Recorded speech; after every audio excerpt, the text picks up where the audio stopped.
Hey guys, this is Strider, and we're here for the New York Summit. We got all the guys here, and I just wanted to talk to everybody about my story and my realization to become the best version of myself and to find that confidence from within myself. So I grew up in South Austin, born and raised. My dad left when I was pretty young, so I was dealing with that and the insecurities that come with that. I really had a great mom. I didn't have a mom that shooed a good man away. It was really time for him to go. He was addicted to drugs, just a toxic person, and right up to yeah, he was really just kind of a toxic person, and it wouldn't have done anything for me to have him around, honestly. So, growing up, I was pretty fat. I didn't have a lot of confidence, and I didn't know how to talk to other people and make friends. I was made fun of a lot for being fat, and I didn't know how to, get my frustration out. The only thing I could do was fight back. So I got into a lot of fights in elementary school and before that. I was in extended care because my mom, she couldn't pick me up till later on. And in extended care, it's just like a program for kids that, they either have single parents or their parents work all the time. And our counselors would have us doing like fight night, And if we had problems with each other, we'd just fight it out, whatever. That's just what it was. It was actually pretty. Yeah, it would be like kind of like fight night. So it was like, Fight Club. There we go. Yeah, it was kind of like Fight Club, but for like little kids. So the apartment we were living in used to be government housing. My mom was she was working for a nonprofit. So, she was trying to find a guy, but they're coming in and out. And really all I wanted was just a father, someone to look up to, someone to show me how to be a man. And I really didn't get that. And there was a lot of guys that came in and out of my life that I thought was going to be my father. But it didn't end up happening. Like, I wasn't the guy that, like, you're not my dad. I really just wanted a dad. I just wanted to feel that love from, a male figure. So I ended up playing like every single sport I could just because I wanted to be around other guys and have that leadership and really get that masculine energy, because the only two people I had in my life was my older sister. She's my half sister. She's 8 years older than me. So she raised me a lot. And then, my mom, and then whatever guy was in and out of the house. So I really didn't have any self-worth. I really just thought I was just a fat idiot loser, to be honest with y'all. In sixth grade, we moved to another part of the city. I became a minority in the school. It wasn't a big deal to me. It was just business as usual. My sister is Hispanic, so I grew up with a lot of her family. But this school I went to was 93% Hispanic. And sixth grade, I was not cool. I was the fat guy playing the trumpet in sixth grade. And, just funny story, my aunt gave me an Elvis CD, and I used to, play my CDs on the bus. Well, I was playing my Elvis CD, and these dudes were like, "Hey, fool, what are you listening to?" And I was like, "Hey, I was like some Elvis." They're like, "Elvis? What the fuck, fool?" He said, "We got fucking Fat Elvis on the bus." So I was Fat Elvis after that. We were, everyone is, another story was, we were all in class, and, everyone was saying, "What's your favorite food? What's your favorite food?"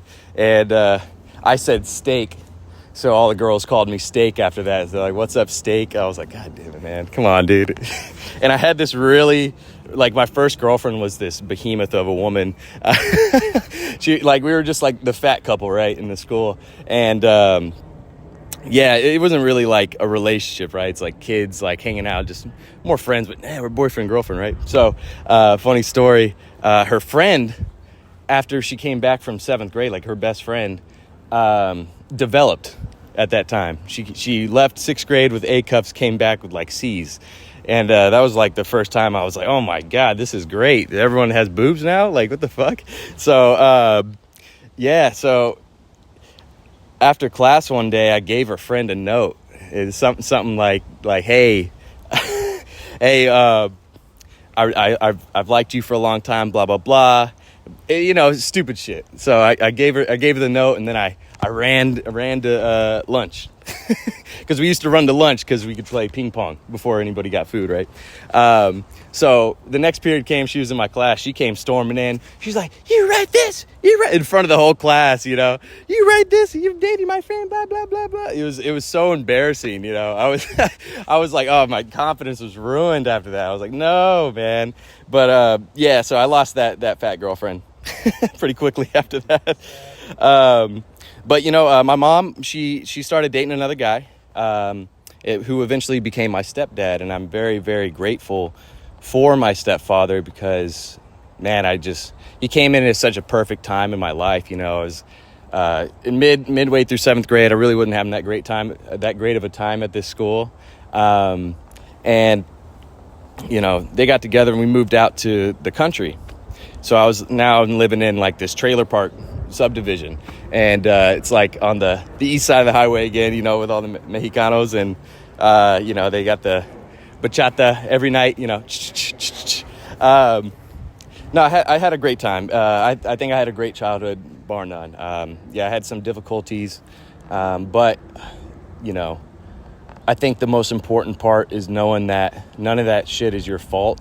When you're a kid, you're just there. You're just trying to gather information, figure shit out, and I just really just needed to be loved, and my stepfather really gave that to me, and I really appreciate that. He came in at a really, really pivotal time in my development. A little bit of history on like the men in my family. The last 3 generations haven't had their father in their life.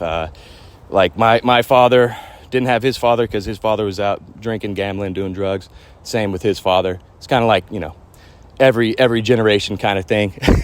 Gamble the family's money away, kind of thing. So, I really wanted to break the cycle on that. Okay.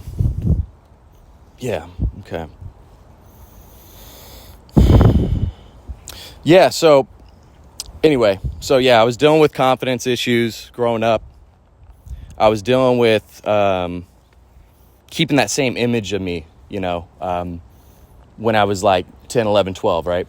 The fat kid that no one likes. I was like, I had a little bit of ADD, so, I couldn't stop moving. I was always in the principal's office, getting in fights. And that image, whether you realize it or not, can stay with you into adulthood. And, I really thought that, accomplishing my dreams would just go away, and I wouldn't see myself as this fat loser, so, and it doesn't, you really have to do the deep work on yourself. So I said, my goal at that age was like, hey, I'm going to play high school football. I'm from Texas, so it was a really big deal for us. Like our whole town would shut down. Nothing would be open. We'd had 10,000 people at our games. It was insane. So that I was like, all right, if I play football, I'm just gonna have confidence, right? It's just gonna manifest itself. I'm just gonna be this guy all of a sudden. So I did that. I played football, accomplished that dream, and it didn't work. And I could have accomplished so much more if I really just believed in myself, which I didn't. And I think it really robbed me of some of my. I could have done a lot more if I would have just believed in myself. I'll put it that way. My other dream was to join the Marine Corps. When I was in 3rd grade, I picked up a book, a Vietnam War book, and it had guys jumping out of a helicopter, and I saw it, and I was like, that's what I want to do. I don't know what branch, whatever, that's what I'm going to do. Just happened to be in the Marine Corps. So I'm talking to the recruiter, 17. My dream was to be a recon Marine. And recon Marines are the special forces of the Marine Corps. And I told my recruiter, I said, hey, I'm not signing anything unless it says recon on it. Lo and behold, he got it. Had a little sign-on bonus too, wasn't much.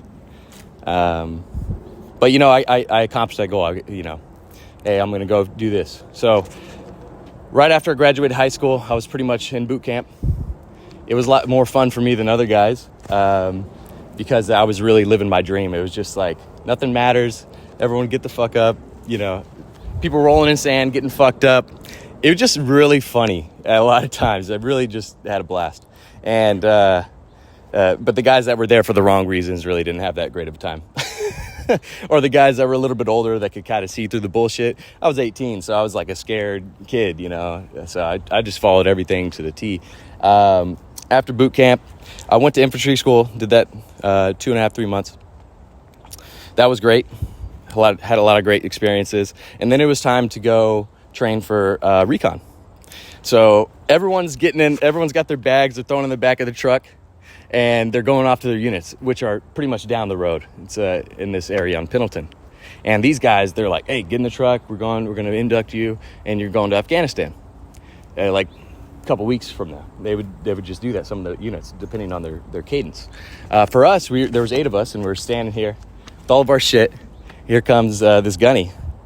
He's like, hey, you the recon guys? Are you the recon guys that want to be recon? And we're like, yeah, yes, gunny, whatever. He's like, all right, let's go. And he just starts sprinting. So the sergeant's like, get the fuck up and move. So we grabbed all of our shit and just started running after him, you know. And we're running through these hills and everything. We finally get to where we're going to go. And this is like our training area that we're going to be until we pick up class. So we were in this program, and it gets you ready for to go to school, to go to basic reconnaissance course. I made it through about 5 weeks of that. That's about 6 hours of working out every day, 3 hours in the morning, 3 hours in the afternoon. I didn't have the maturity.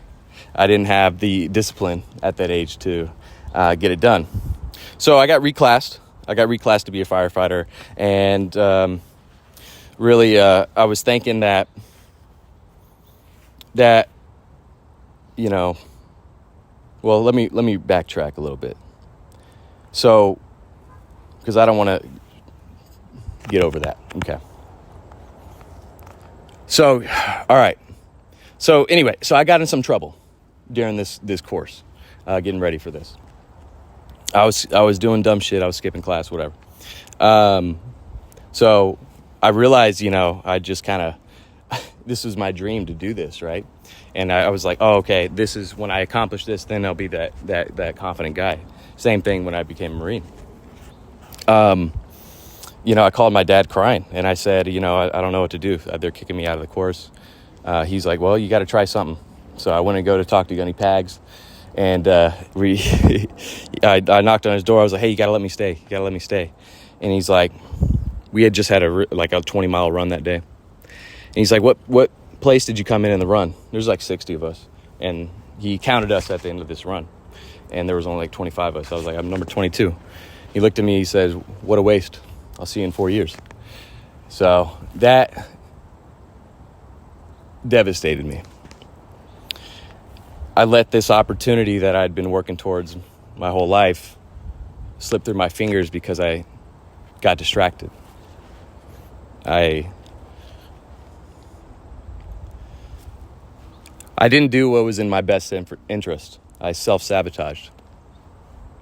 And I think that's the insecurity coming out, right?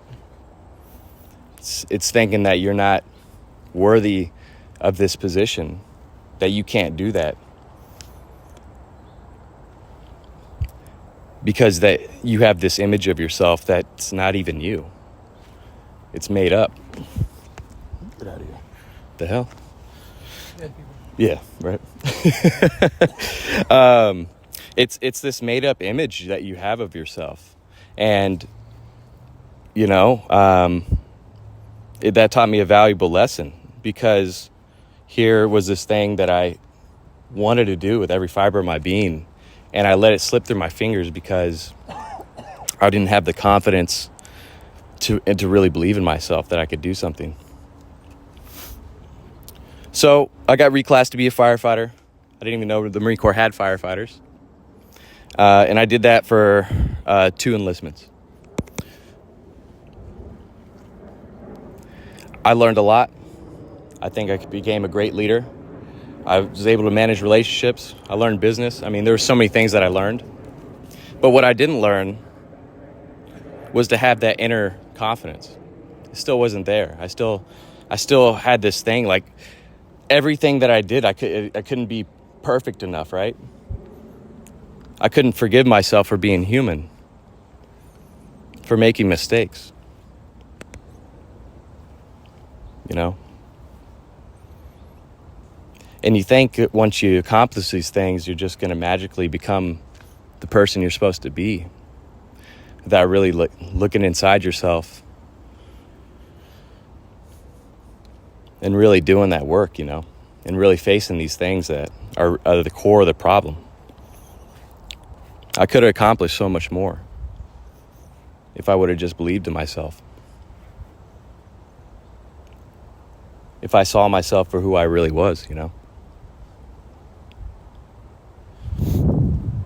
So after I left the Marine Corps, I gained a little bit of weight. I tore my chest 30 days before I got out. I thought I was like, all right, cool, I'm going to go be a bodybuilder or something, whatever. And then God was like, nah, chill out. So I tore my chest. I blew up to like 225. I'm dating this chick. She's great, but she's really not that great at the end of the day, because she was just kind of a bad influence, put it that way. So I got out, and I really realized that I didn't even know who I really was, right? I only knew that the sergeant part. And it was really, really a kick in the nuts. Like, I felt like I was losing my fucking mind, to be honest with y'all. I had to get help. And I went to the VA. And I got counseling. Yeah, I got a lot of counseling. I realized that I had never faced anything in my childhood, in my past. I kind of just blocked it out and really, whatever, you know. I hid myself in video games and eating Go-Gurts and shit.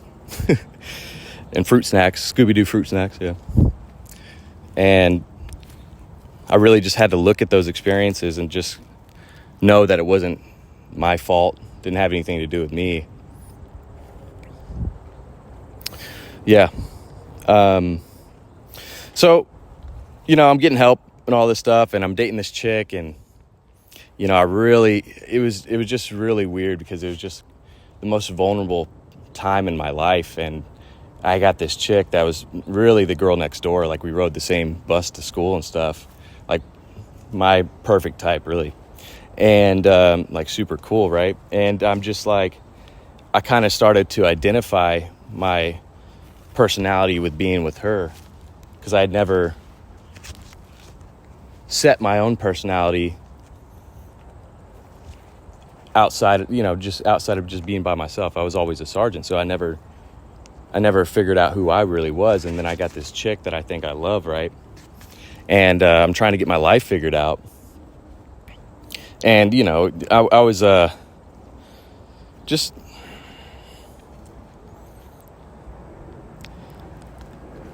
I wasn't being disciplined. I wasn't, you know, doing what I needed to do, and I wasn't taking care of business. And I just kind of got into this funk. And I'd never been in that funk. I'm a very motivated guy, and I always have to be moving. I always need a mission. And I was lacking that. So I just, you know, one day I was just like, I just broke up with her. And I was already getting hired at this fire department. So I was like, hey, I'm going to change my life. I'm going to join this fire department. I'm going to break up with this chick and go from there. No big deal. Yeah, that, you know, I broke up with her, but that breakup was very, very hard for me. Very hard. So, it's the next thing, right? That's my next goal. Like, hey, I want to be a firefighter. I did everything I could to get these certs, and now I'm getting hired. I'm in the process. I get down there, and it's really not what I thought it was. And I just really just wanted more for myself, and I was trying to figure out how to do that. So I was like, you know what? I'm going to get my health right. I'm going to lose this weight, which I did. Started saving up money, started getting my shit together, started really reading and stretching and going on long hikes and going on long drives, just give myself some time to think, plan my next move, because I knew I wasn't going to stay there, because everybody there was, you kind of see your future, and everybody there was stuck in the quicksand, and I want to be free. I really want to be free. And if I'm not free, I don't even want to be here, to be honest with y'all. So, because that's my mentality with anything I do, is that I'm going to die for this shit. And that's it, because I'm not going back to that. So, I'm getting my life together, lost the weight. Me and that girl were on and off, was what it was. And last year, in June, I finally got the surgery for my chest. And, I was on a lot of painkillers, and I was kind of falling back into this funk, and I was with that chick again. And I was like, man, what am I doing, dude? I'm making the same mistakes. Like, it's time to just cut the cord and just live my life how I want to live it. Like, just fuck it, man. Like, we're always like making these dumbass excuses, and it doesn't fucking make sense. It's like, dude, you are wasting time. There's fucking life to live, man, and it's not this bullshit. Fucking drone work? Yeah, okay. Go home, eat, sleep, go to work. Yeah, fuck that bullshit. And I really want to help people, right? And that's been my motivation for everything. I've always wanted to help other people. And I don't know why I'm like that. I love that I am like that. But I did firefighting because I wanted to help people. And in aircraft firefighting, you don't really get to help people too much. Planes don't usually crash where you want them to. And if they do crash, and the pilots are inside, you're not saving anybody. You're picking up body parts. So, what am I going to do? Am I going to sit here and surrender and just be like, and just be a fucking bitch the rest of my life? I'm good. Yeah, I'm good.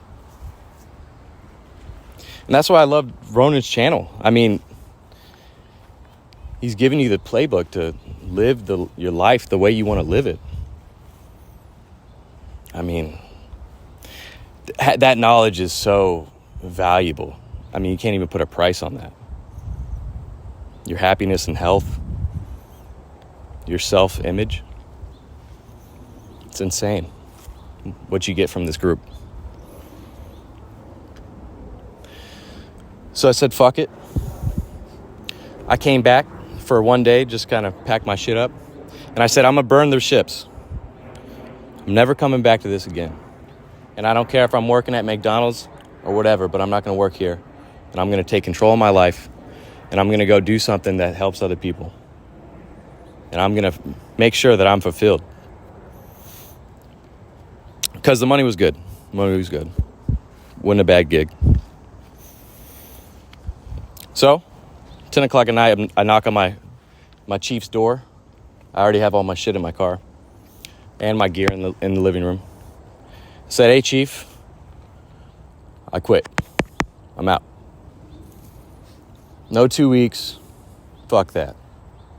I'm not coming back. And he said, what do you mean? I was like, yeah, chief, I quit. I'm out. I'm done. Pack up all my shit. He said, is everything all right? I said, yeah. I got to follow my dreams. I got to do it. And if I don't do it, I'm going to be sitting here the rest of my life, fat, lazy. There's nothing there. Fuck that. So it's one of the best moments of my life. I got in my car and I just started screaming. I was like, fuck yeah. Yeah. Calling my buddies. It's like, dude, I'm starting a marketing business. I don't know shit about marketing. I've been going to college full time while at the fire department. So I was already in college. I wanted to do international business. And when I think, see how my voice changes when I talk about that? That's the zest, man. Because now I'm thinking, I'm like, fuck, now I can really do what I fucking want to do. I want to go to other countries and like build shit, make businesses in other countries, make businesses here. Like, fuck it, just do everything and live every day to the best of my ability, right? So I start this marketing business and I'm just like, whatever, here we go. Waterloo marketing, let's go. Yeah, so anyway, that didn't last long. I figured it wasn't for me, but a lot of life is figuring out what you don't like, right? So this led me to my other business, and it really all started because I just said yes. I said yes to myself and yes to life, and when opportunities came, I was ready for them because I set myself up for those opportunities. You know, I saved up money. I was like, hey, my dad said, hey, if you ever get a job, at least stay there for a year. At least a year. I don't know how good of advice that is, but for me, I needed a year to save up money. So that's what I did. And then I invested it, blah, blah, blah. And then I was able to leave the way I did. So after the marketing thing, I'm working sales, and I really just I was really volunteering. It was my buddy's company, and I was at farmer's market selling product, fell in love with it, sell nutrition stuff. And that was my way of helping people, because I knew what nutrition did for me. Nutrition got my mind right. Nutrition got my body right. And nutrition really got my soul right too, you know. And fell in love with it. The guy asked me to be his partner. And from there, you know, I've met hundreds of people. I've traveled all over the country. I've met so many amazing people doing this journey. And, you know, from a little over a year ago, I was a firefighter, but to now, I have 3 businesses, and I'm on the board for a nonprofit. And I couldn't have done any of that stuff without believing that I could, and that without really going all the way. Don't get me wrong, I'm not making a ton of money right now. I'm actually losing money. But I'm doing exactly what I want to do. I'm living for myself and for others at the same time. I found what I love in life. And I'm in such a good place today because of that. And it was really this is what it felt like. It felt like you're standing on the edge of a mountain, and everybody upstairs, like everybody that's blue pill, right? They're just standing on the edge like, don't jump. Don't do it. It's scary. You don't know what's down there. Well, I was like, well, I don't care what's down there because it's better than being here. So I jumped. I didn't know anything. I don't know I'm just taking action. And what I realized, it was only a couple feet down, and it was a lot better there. Way better there. And I just hope and I pray that everyone here can defeat those demons that we all have, or we all deal with, and just say, fuck it, dude, I'm awesome. I love myself.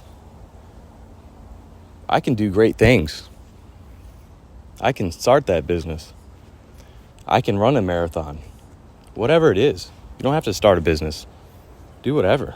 Do whatever you really want to do. And I think for me doing that, I was really able to face those demons. And now, through this discipline and repetition and just having my nose to the grindstone, which everyone's like, what do you want to work all the time? I'm not working ever. I don't ever work. I have fun all the time. And it's my work, right? It's all bullshit. It's people that don't know what the fuck they're talking about. You gotta be careful who you talk to, right?